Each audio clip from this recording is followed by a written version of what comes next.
Hi, good afternoon and good morning, everyone, and welcome to VCR's Ask the Experts session. Today's session is titled How to Leverage Regulatory Interactions to De-risk Microbiome Product Development in the EU and the US. My name is Zhenxi Dana. I'm the Marketing Director at VCRS, and I will be your host for today's session. And some of you may be familiar with this format, so it's not a traditional webinar with a presentation. As indicated in the name of the format, Ask the Experts, we will answer any questions that you may have related to the topic of today. And you can send your questions through the question function on GoToWebinar panel. So our speakers today, the experts, are two regulatory experts from the EU and the US, specialized in microbiome product development, Clara and Pauline. So a brief introduction about Clara and Pauline. Clara leads the microbiome products regulatory expertise in both the medical area, including drugs, biologics, LBPs, medical devices, combination products, and food arenas. She has many years of hands-on experience in the development and implementation of global regulatory strategies for the development, evaluation, and marketing of microbiome products.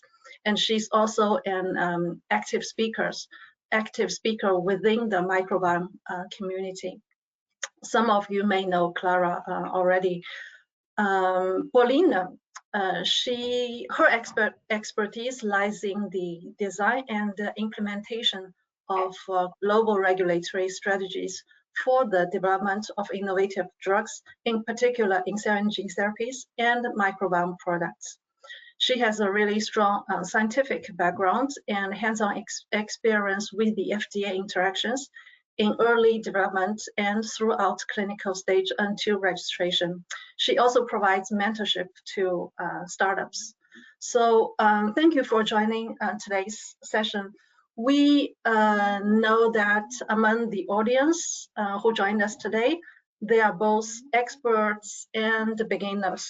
So we think it might be good to provide you a quick introduction on the topic. What is microbiome products? What's the link between microbiome and the health?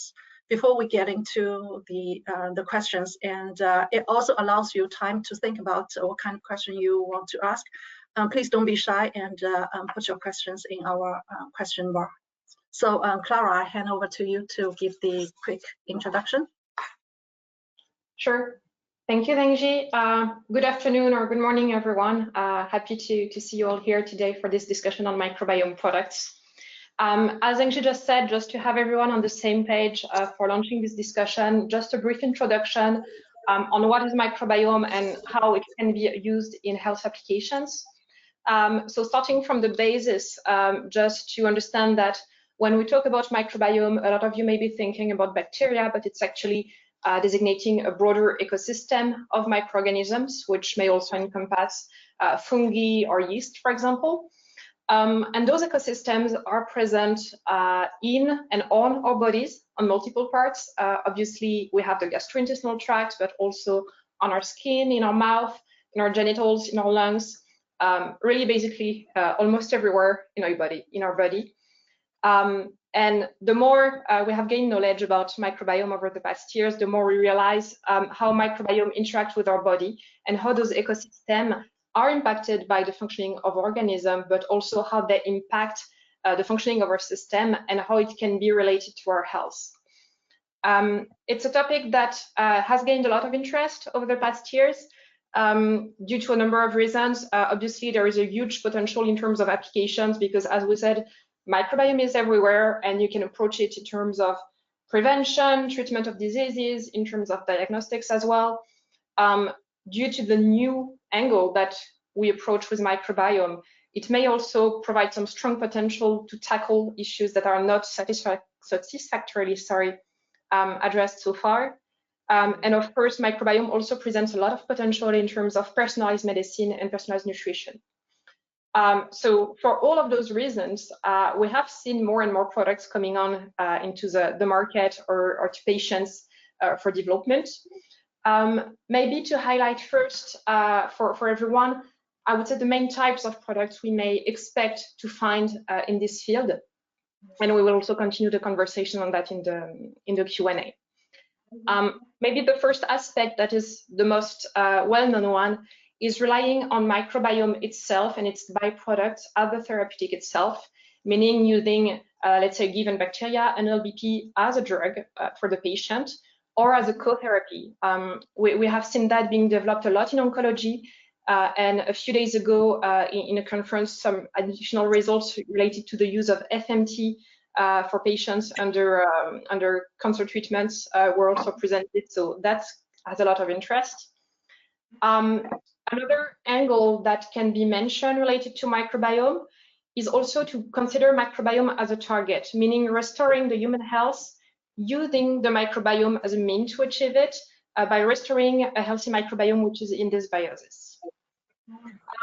And maybe the last kind of approach we can mention that could be of interest also relates to considering microbiome in the angle of biomarker as a diagnostic and indicator of a health status. We have seen more and more products being developed to understand microbiome being used for diagnostic, but also to understand the response to treatment in many indications. So that's also another application that is widely being explored.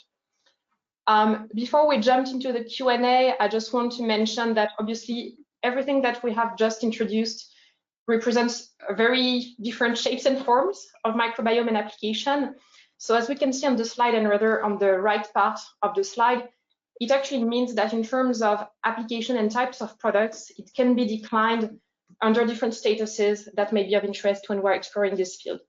So we'll try to comment on the diverse aspects that can encompass microbiome, and of course focus on any specific areas of interest you may have in the Q&A. So I think this is it for the introduction. We'll be taking your questions, of course, and I look forward to this discussion. Thank you, Clara. Before, we've got one question already from the audience. Before we jump to this question, we know that there are various guidelines, standards, approval process between the two regions, EU and US. So we want to address one question now is how are microbiome therapeutics regulated under the EU and US framework? Yeah, I can start here, just also as a good link to what we've just said. So the first item is really to understand exactly what is the product and what is the use we are proposing. As an overview, we have seen that microbiome can be used as a drug itself. It can be used for diagnostics, so more falling onto the device area.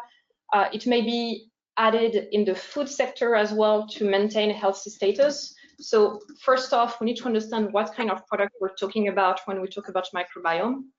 But what is worth highlighting for the discussion of today is that notably in the EU, we can find a number of statuses of types of products that are defined in the different frameworks of interest. The first one, which is maybe the most historic one that we have in the field, is FMT, which stands for fecal microbiota transplant. What's interesting with FMT is that if we look at the EU, it's been historically regulated under various statuses depending on the member states, sometimes considered as a drug, sometimes considered as tissue and cell materials, etc., etc. We are going towards something more unified that we can talk about a bit later. But this is a good example that exemplifies the complexity on how a single type of product may be approached by different regulators. The other, I think, specific point to mention about statuses of microbiome product is the case of LBPs, which stands for live biotherapeutic products. So basically, drugs that are made of a live microorganism and typically a bacteria. So those are defined in the EU, also in the European Pharmacopoeia. There are a few specifics that have been integrated over the past years. And when we talk about microbiome regulatory statuses, I would say those two are the main ones you need to be aware of in terms of specific framework in place. Paulina, I'll hand over to you for US aspects. Sure. So on the US side, we have a definition for a type of microbiome product that Clara mentioned already, which are LBPs, live biotherapeutic products. And so we have an FDA guidance. So LBPs are contain live organisms such as bacteria, but not limited to. They're applicable to the prevention, treatment of a disease, and they're not a vaccine, very importantly.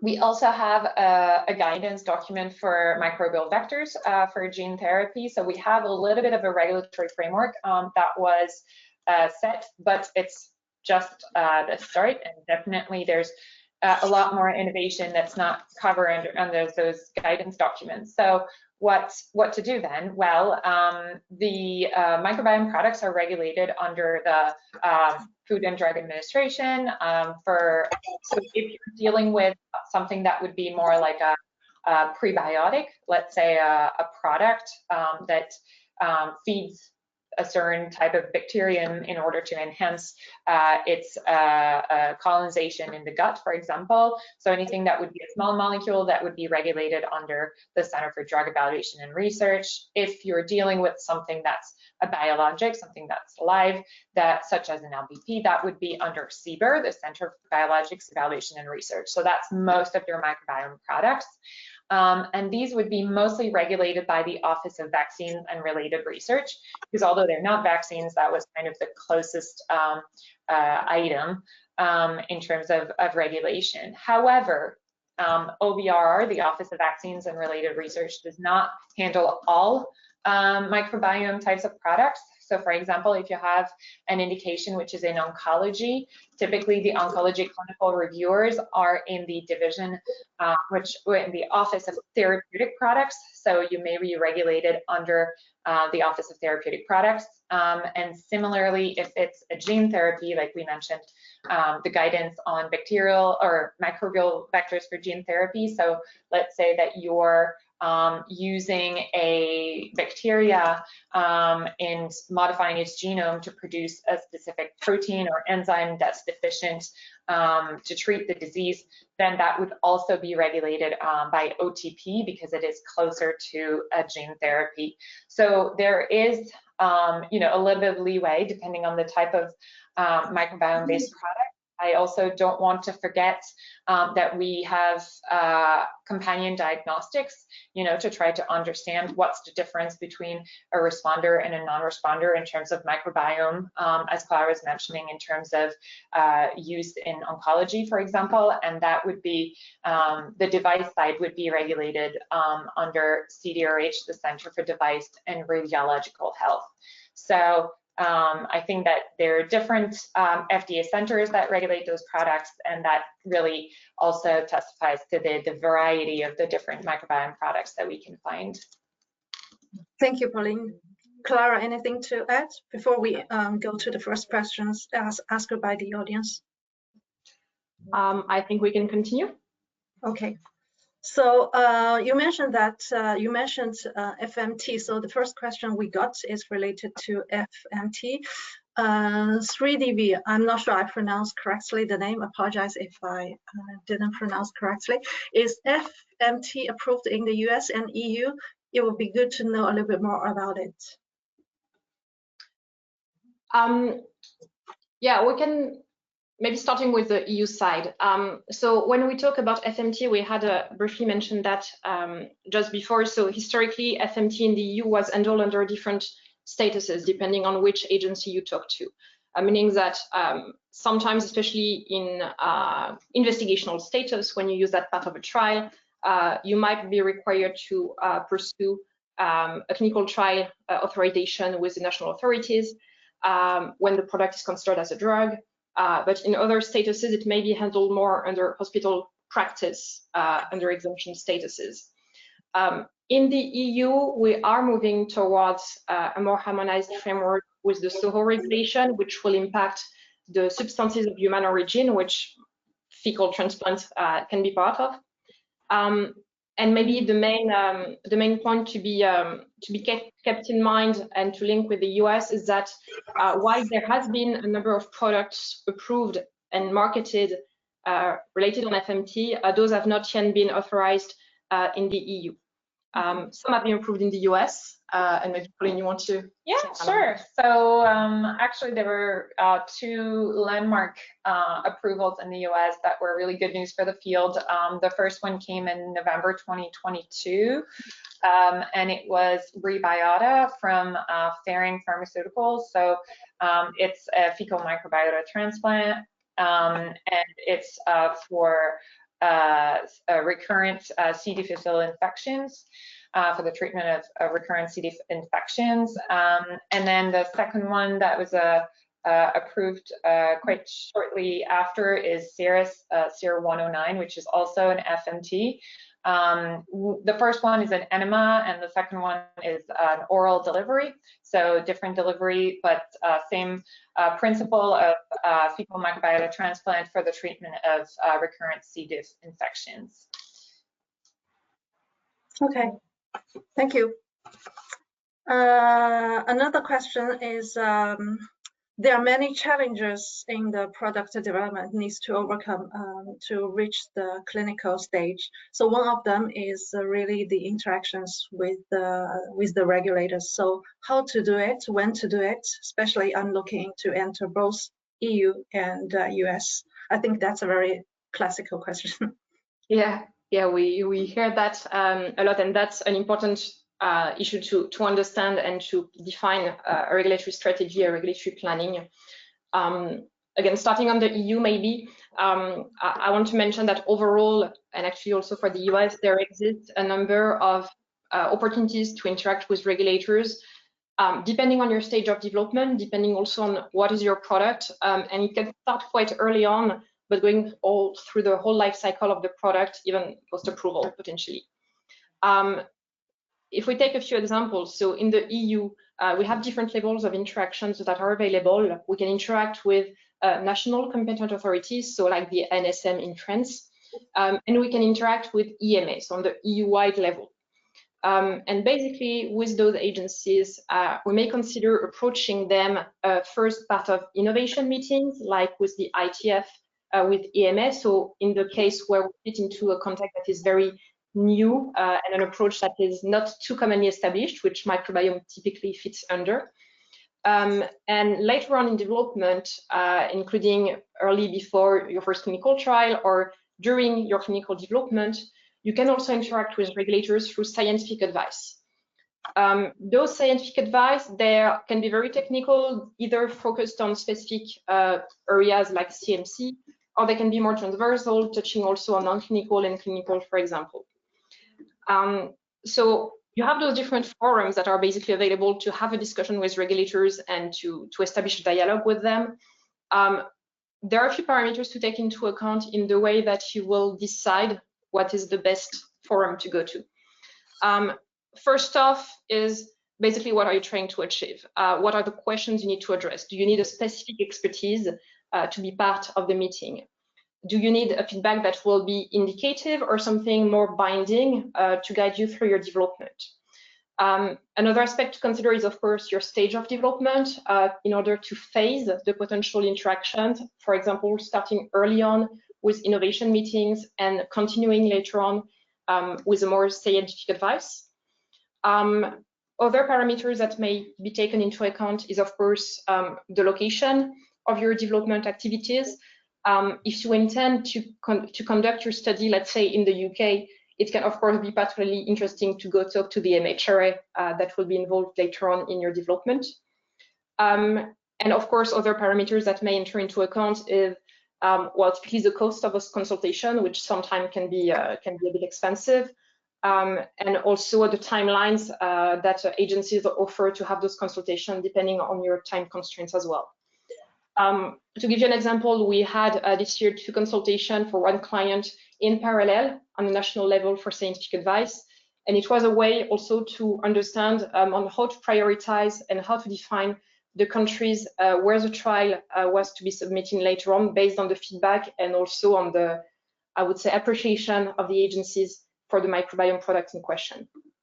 But yeah, overall, I just want to remind that it's not a one-shot approach. It's really part of building a plan of understanding what are the forums you may benefit from, when to rely on them, when to activate them, and to also combine them overall in your overall development. Leaning towards the US now? Sure.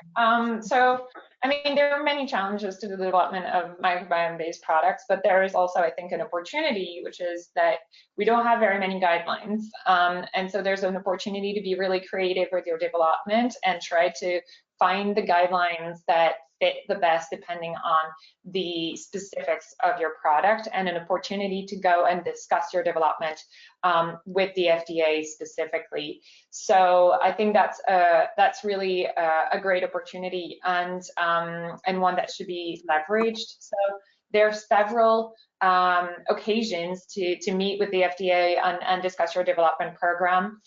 Starting very early on with an interact meeting, possibly, which is really early interaction that's available with CBER and now even with CEDAR.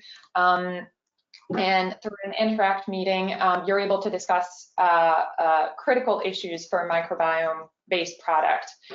We know that one of the big challenges is the choice of non-clinical models, finding the right disease model, but also finding a model that is somewhat representative of the human microbiome, and that's a big challenge. So the selection of models can be discussed at Interact. Another thing that can be discussed at Interact are your early CMC challenges, such as setting up your master cell bank, your working cell bank, the level of characterization that will be expected, and the start of your control strategy.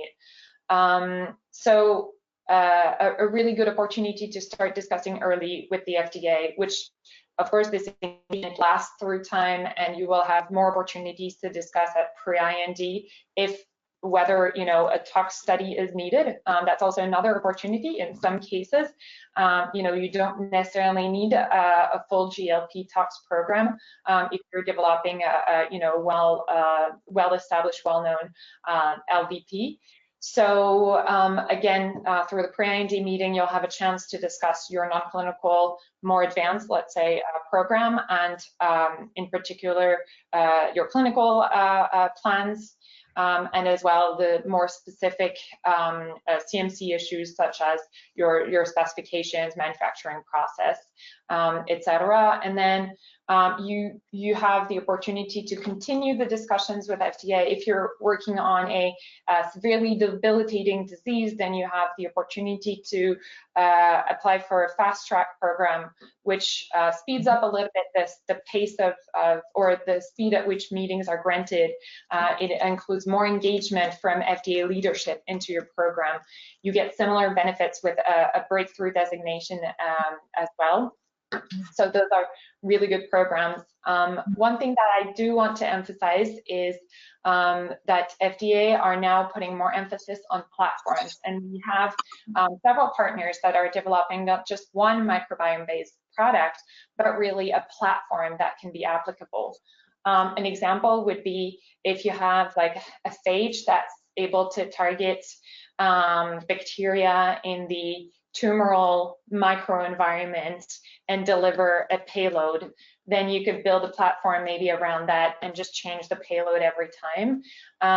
And so you're able to discuss those platform approaches with the CBER Advanced Technologies team, the CATT, and they can answer their program agnostic, so it's not dependent on an indication. It can be a really good way to present your technology to the FDA. So we really successfully conducted a microbiome meeting with CATT members, and they invited members from the review division. It was for a new process for co-culture of bacterial strains to create a consortium type of microbiome product. And it's not only for educating FDA on your innovation, but you're also welcome and you have to ask questions. And it's really the start of a conversation, and bringing in reviewers already from your division, so that when you come in for your pre-IND or your IND, they've already seen and they know your technology a bit. So we really encourage all of our partners to discuss with FDA the specifics of the program, and that's really what speeds up your development by regular interactions with the FDA. Thank you, Pauline. Very well said. I think we couldn't emphasize more the fact that you have to see the regulatory agency as your partner to improve your product development by frequently interacting with them as early as possible, of course. I think the next question is really linked with what we said. You know, when you enter EU and US, people want to choose which agency they want to go. There are a lot of factors, depending on a lot of factors. So per your experience, which national authorities in the EU are the most experienced with the FMT and the LBP? Yeah, so of course, FMT and LBPs are the typical microbiome product agencies have addressed so far, whether it's part of evaluating products for clinical investigation, especially in more advanced stages recently. We have had a lot of experience with the French agency working with LBPs, including as consortia products, so not only single strain. We also know that Spain, Sweden have also interacted a lot with developers for the microbiome field, so with LBPs and FMT. I think it's also worth to mention that Belgium agency has also expressed a lot of interest and has been looking at what is being developed within the microbiome field as well. And I would say, though it's not properly part of the EU anymore, the UK is definitely worth to keep an eye on. There have been also a lot of products being developed for the UK market, and we know the MHRA is also very active in building the framework around microbiome products, notably for LBPs. So also not only talking with agencies that have the right, microbiome expertise, but who are also, keen on driving also the development of the framework for those products can be a strategic consideration. And in a specific case, depending on where you stand, you might also want to weight those different parameters with other aspects, like what is the indication you're pursuing, because experience may vary as well across agencies. And of course, from a practical perspective, if you're looking at doing a trial, you may consider whether those countries would be adapted to conduct a trial later on to capitalize on your dialogue with authorities in the EU. Okay, thank you. Let me see, what are the other questions? The same person asked a very specific question about the waiver of the CMV and EBV. I think it's very particular and complex. We will get back to you offline. Another question is, let me see. Are the in vitro experience of gut microbiome like humics considered for regulatory approval, or should they be done in vivo? Very technical. Yeah, and I think we're not gonna be giving a black or white answer here.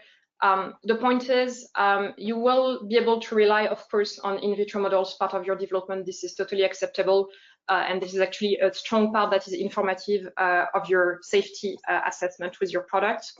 But indeed, you might need to combine that with other models that can be in vivo or even ex vivo.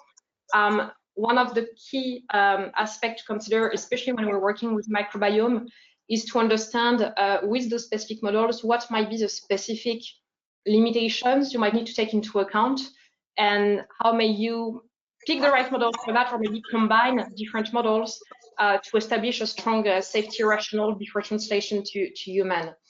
If we take the example, like as an in vivo model, the typical one of the mice, which is very well known, it has a lot of advantages, it's easy to manipulate, but it may be more relevant for gut investigation than for testing skin microbiome, for example. It also doesn't have the same diet as humans, so you need to take that into account when you're working with microbiome to see to what extent the data you will generate with those models are robust enough and can translate to human, or if you need to maybe also complete those with additional models in your development. Pauline, do you have anything to add here? Yeah, I think maybe just taking it a step, maybe a little bit more general. It's not so much, do I have to do in vivo, in vitro, ex vivo? Ultimately, I just want to recap kind of the main things that will be required for you to go into first in human. In terms of non-clinical, it will be the demonstration of the safety of your product and the safety of your starting dose. So, and it includes, the dosing regimen. So, for example, let's say that you're developing a bacterial lysate that's composed of several strains, then you have to demonstrate that your product is safe at the intended dose, but you also have to demonstrate that your product has a chance at succeeding. So you have to have some pharmacology studies that are demonstrating that your product has the potential to address the disease state. And also, in some cases, like if you're developing a consortium of several bacteria, you may not have, an exact idea of the mode of action of each strain, but it's important to at least start working towards that and understand, whether each of them, or demonstrate that each of them has a contribution, and that, the goal is to arrive with the minimum product, not too complex, because that increases safety, that has the potential to address the disease state. And there are several ways to get to that, and usually it's a combination of methods, but again, that's to be discussed depending on the specifics of your product. Thank you, Pauline. Thank you, Clara. I think the next question is for you, Pauline. Is it mandatory to manufacture GMP batches for first-in-human clinical trials? And what about afterwards? Yeah, so we did get the question quite a bit. So this, the short answer is yes. You are expected to manufacture GMP batches towards your first-in-human clinical trial, because these are investigational medicinal products that will go into humans. There was some leeway if you were doing non-lyophilized fecal microbiota transplant in some specific countries, such as Australia. But even now we're seeing that those requirements are increasing, and more GMP is expected. Okay, thank you. Do you know if MHRA in the UK follows the EDQM guideline, chapter 32 for FMTs? Yeah, so of course EDQM is for EU-based referential initially, and UK is not part of that anymore, but in our experience, the MHRA is a very pragmatic agency when we talk to them. They are working on reinforcing the microbiome framework with dedicated guidance, also handbooks for specific types of products like microbiome as a whole. Now, to our knowledge, there isn't at the moment given initiatives in place to build a dedicated UK FMT guidelines or standards at the moment. So it would definitely make sense to consider the EDQM as a useful reference with the MHRA. And I would be expecting that from practical perspective, understanding this guideline and applying it where relevant for your FMT product would definitely make sense. Thank you, Clara. One more question. What are the tests required for regulatory process approval to use microbiome-based probiotics in the US and EU? Does it require clinical study data as well? Is it the same for alternate or smart or novel protein? Yeah, so I can get started on this one. So it all depends on the claims. Probiotic is going to be a live bacterium that you're going to market. And so as with any product that you are marketing, whether it's considered more of a food supplement or a drug, depends on the health claims that you're putting on it. So anything that is for the prevention, diagnosis, treatment of a disease, that's going to be regulated on the drug side. And so you're going to have to follow all the different drug guidance, whether it's in EU or in the US. So basically, you know, what we just talked about, CMC development with GMP manufacturing, appropriate, you know, non-clinical studies to demonstrate the safety and at least pharmacology of your drug, and then clinical trial data to demonstrate that your product is effective in its intended use, safe and effective in its intended use in the intended population. However, if you do not wish to go this route and you do not have any health claims, or you have, you know, more dietary claims, then you can go into the food supplement pathway. So there in the US, you have a pathway to be a dietary supplement, so you could qualify.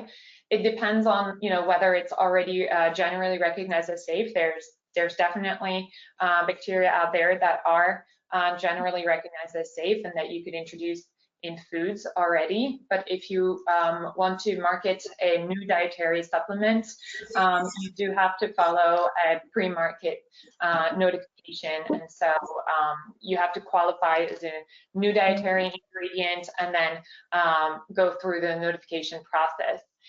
In terms of in terms of the requirements, you do not have to, you know, conduct clinical trials under the drug framework, but you have to make sure that what you produce is of the quality that you're claiming, you know, on the label. In terms of manufacturing, you have to follow basically the food quality framework. And then in terms of health claims or dietary claims that you're making, you do have to make sure that somehow they're substantiated. But all of this regulated under the food framework rather than drugs. So it's a little bit later. And then in the EU, you have the novel foods regulation. I don't know, Clara, if you want to talk about that. Yeah, sure. So the novel food framework really relates to understanding, if we focus on the EU region, whether there's been a history of use of the product on the market. We know that some strains have been present on food products for a long time, so they don't necessarily all fall under that framework. But if your strain is new, or even if you're using processes that are innovative and that were not established before, you might need to consider the novel food framework. Again, this is something that requires a number of data to support your application. So it goes on the EU level with the EFSA, so the European Food Safety Authority. What you may consider is whether there has been an history of use maybe in other regions beyond the EU, and to discuss in your dossier to what extent this may support the impact of the novelty of the ingredient on the EU market. But again, it's really part of understanding what information you already have on your product, what history of use you have, to capitalize on those data and understand whether it brings or it may bring a potential risk for EU population that has not been exposed to it before, and how you can mitigate that or manage this risk with the knowledge that you have of your product. Thank you. We still have a few minutes left. I would like to encourage the audience to really don't be shy. Ask the questions to Pauline and Clara. It's the opportunity for you to get your questions answered by our microbiome experts. So next question we have is on the US side and the FDA. How does microbiome product fitting the project Optimus of the FDA? What biomarkers or endpoints can answer the optimization needs? Yeah, so for those of you who may not know, Project Optimus was launched by the Oncology Center of Excellence at FDA, and basically it's to address the challenges in oncology drug development, especially with regards to dosing patients, dose optimization, and really how we select doses. We know that often chemotherapy can be a combination of different drugs, different doses, and now actually we've seen interesting companies that are developing AI to try to take on all the patient parameters and find the optimal dose selection. So what about microbiome in there? Well, we've seen that we have development projects where we have where the start is basically by observing that among patients in oncology in a specific disease, you have patients who respond and patients who do not respond to a certain drug. And in this case, then we try to understand what is if there is, you know, a relationship with their microbiome, often focused on the gut microbiome. And then if you can find, you know, specific bugs that would be in the microbiome of responders that are not in microbiome of non-responders, or the other way around, then, you know, you potentially have a target. And how does that fit with Project Optimus? Well, maybe it could help you, you know, increase the efficacy of one chemotherapy agent in order to be able to reduce the dose and potentially improve the safety profile. So I think that indeed there is potential. We haven't had specifically the case of a project like such that leverage Project Optimus, but definitely I think that this could be investigated. And I think the second part of the question was on the related issue of biomarkers, because indeed, in order to be able to reliably say, you know, that this is the difference between a responder and a non-responder, then we have to profile the microbiome, and we have to identify those specific markers that are correlated with the responding status. There are a few biomarker-specific regulatory pathways. So at the FDA, it's CDER's biomarker qualification program. And the goal of that program is to enable developers, stakeholders, to qualify a specific assay, a specific biomarker for a specific context of use. Meaning that, let's say I'm profiling the microbiome of my oncology patients, and I want to qualify that every time I'm going to find this bug or this combination in these different ratios, that means that they're responding versus not responding, or that means, you know, or that that is a proxy towards maybe a clinical endpoint. For example, maybe I know that if my let's say, I don't know, I'm going to take a different example than the gut for this one, but maybe we're targeting the vaginal microbiome, and we're seeing that early changes in the vaginal microbiome indicate maybe that the patient soon will recover, soon will get the clinical benefit for the product. We can try to find what those biomarkers are. And it might be actually a little bit easier with the vaginal microbiome, which is a little bit more defined than the healthy guts. And so having a qualified biomarker is investing a little bit of time in getting your biomarker fully qualified outside of your development program, but it means also that you'll be able to reuse this biomarker in other programs without having to go through the demonstration that it reliably is an indicator of your clinical benefits. And I will end on one last point, which is that, you know, there's a lot of data out there on the microbiome, profiling, sequencing data, but ultimately there's no profiling or sequencing data that will get you FDA approval. Ultimately, and I think regulators in general, they want to see clinical benefit. So, you know, you might get away with some biomarkers in your early phase trial to start to demonstrate proof of concept efficacy in your phase 1. But ultimately, for your registrational trial, you will need to demonstrate clinical efficacy. And one way to get there maybe a little bit faster, for example, through accelerated approval, is to do that by qualifying a biomarker that enables you to reliably predict your clinical endpoint. And therefore, once you've achieved your biomarker endpoint, then you're able to get accelerated approval on this basis. You still have to finish the trial, you still have to demonstrate you know, the full clinical benefit, but you could be on the market a little bit faster. So definitely there's a lot of promise in the use of microbiome biomarkers. Thank you, Pauline. You give a very detailed answer to the last question of this session, because 45 minutes really passed quickly. I hope that the audience enjoyed the session.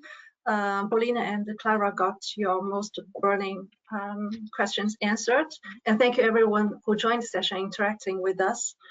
Thank you, Clara, Pauline, for bringing invaluable insights into the nuance between both EU and the US, the regulatory environment, the clinical development stage. So we hope that whether you are in the early stage development or close to the market launch, today's session is helpful for you to understand how to align with the regulatory expectations, which can make all the difference for your product's launch or development success. Thank you, everyone. And the replay will be available on our website in a few days' time. Thank you. Thank you, everyone. Bye.